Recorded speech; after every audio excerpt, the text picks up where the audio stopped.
নমস্কার, শুরু করছি টপ নিউজ এট 6। আমি পিউ রয়েছে আপনার সঙ্গে। শুরুতেই মিতার কথায় আসি।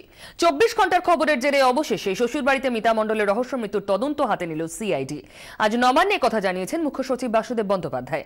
ইতিমধ্যেই হাওড়ায় সিআইডি স্পেশাল সুপারিনটেন্ডেন্টের নেতৃত্বে তদন্ত দল গঠন করা হয়েছে। আজ মিতার শ্বশুরবাড়ি উলুবেড়িয়ার কুশবেড়িয়ায় যাচ্ছে সিআইডি টিম। থানা থেকে কেস ডায়েরিও হাতে নেবে তারা।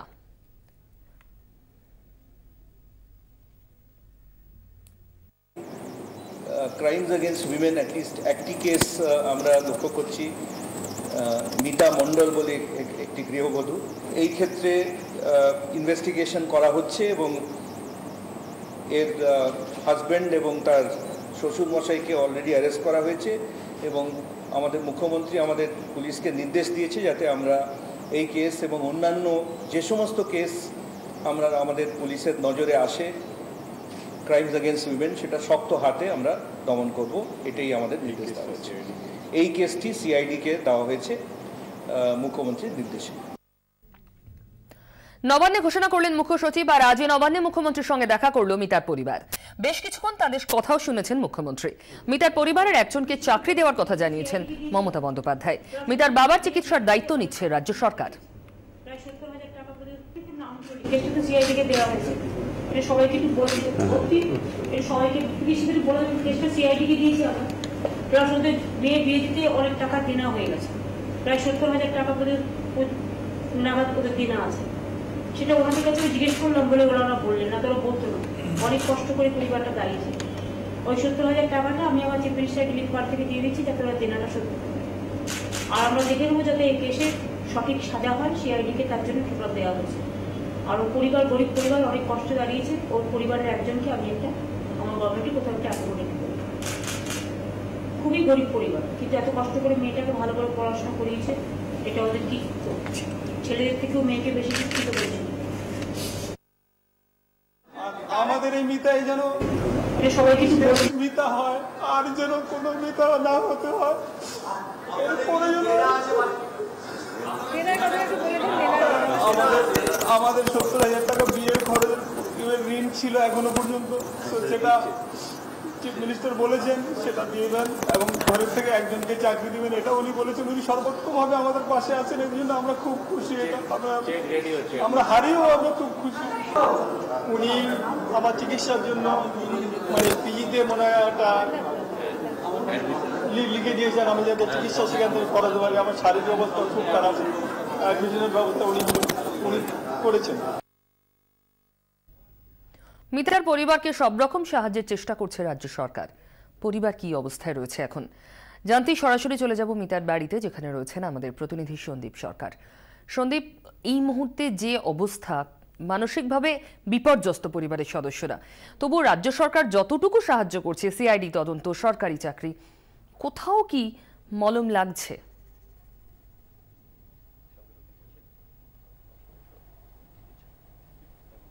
দেখো, একেবারেই এই পরিস্থিতি যা রয়েছে তাতে পরিবারের সদস্যরা তো কথা বলার ভাষা হারিয়েছেন।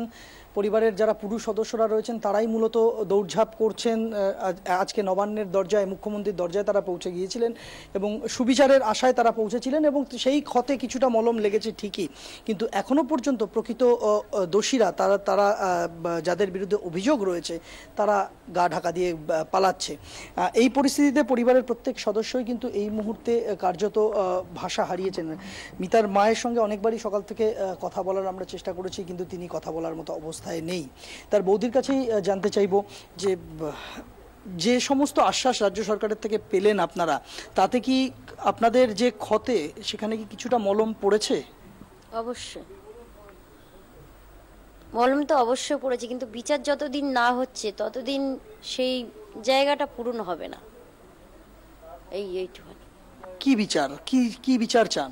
শাস্তি পাক, ওর ফাঁসি হোক, আর ওর সাথে যারা যারা যুক্ত রয়েছে তাদের যেন সারা জীবন যেন জেলে থাকুক, এইটুখানি আমাদের চাওয়া। মাসিমা, আজকে মুখ্যমন্ত্রী যে কথা বলেছেন, যে আশ্বাস দিয়েছেন, তাতে কি আপনারা কিছুটা আশার আলো দেখছেন?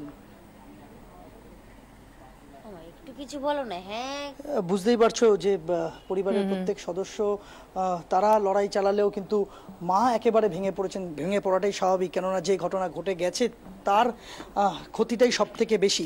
যারা দৌড়ঝাঁপ করছেন, যারা সকাল থেকে আজকে উলুবেড়িয়া গেছেন, নবান্নে গেছেন, পরিবারের সদস্যরা, পাড়ার লোকজন, তাদের কয়েকজন রয়েছেন আমার সঙ্গে, একটু কথা বলে নেব।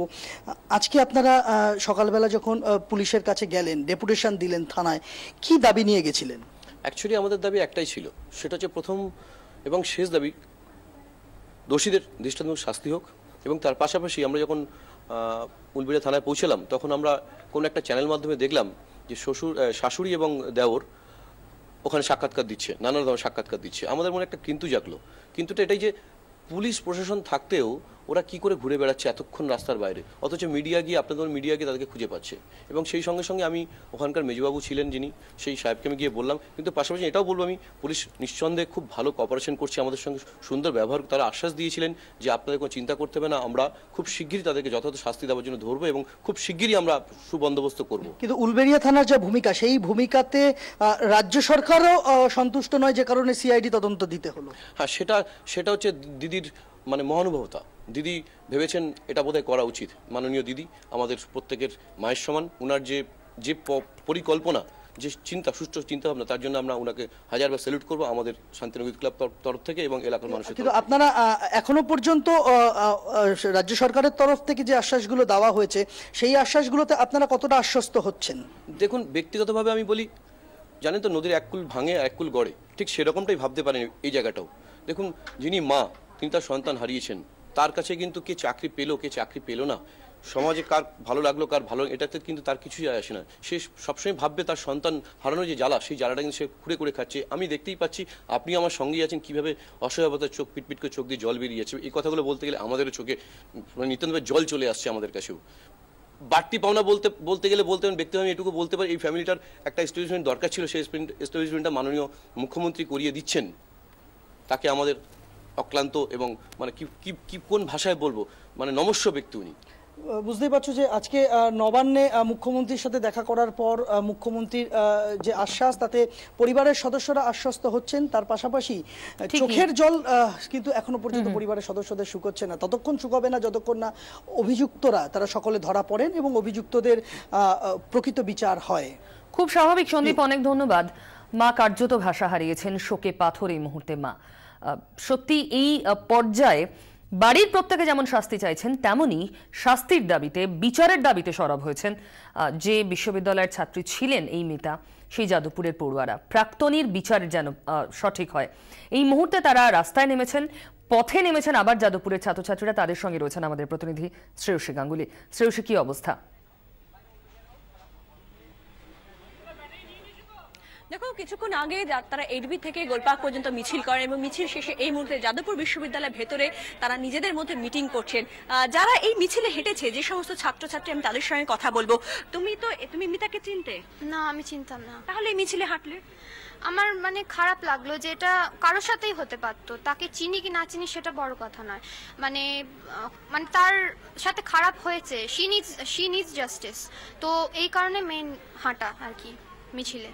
তোমরা কি চাইছো? কি জাস্টিস, এটাই চাইছি আমরা। আর কোথাও মানে সবাই যেন মানে অ্যাওয়্যার হয়ে যায় মানে ডোমেস্টিক ভায়োলেন্স সম্পর্কে, এইটাই আমাদের মূল দাবি। একেবারেই। দেখো বিউ, যে যাদবপুরকে আমরা দেখেছি যে তারা হোক কলরব হয়েছে, বিভিন্ন ধরনের আন্দোলন বাসা বেঁধেছে যাদবপুরে, সেই নিয়ে মিছিল হয়েছে। কিন্তু আজকের যে মিছিলের ভাষা, যেখানে stand against domestic violence, justice for Mita, এই মিছিলে কিন্তু এমন বহু ছেলেমেয়েরা যারা আজকে অংশ নিয়েছে, তারা কিন্তু কার্যত মিতাকে কেউ চেনে না, অনেকেই চেনে না, দু একজন বাদ দিয়ে। তুমি মিতাকে চিনতে?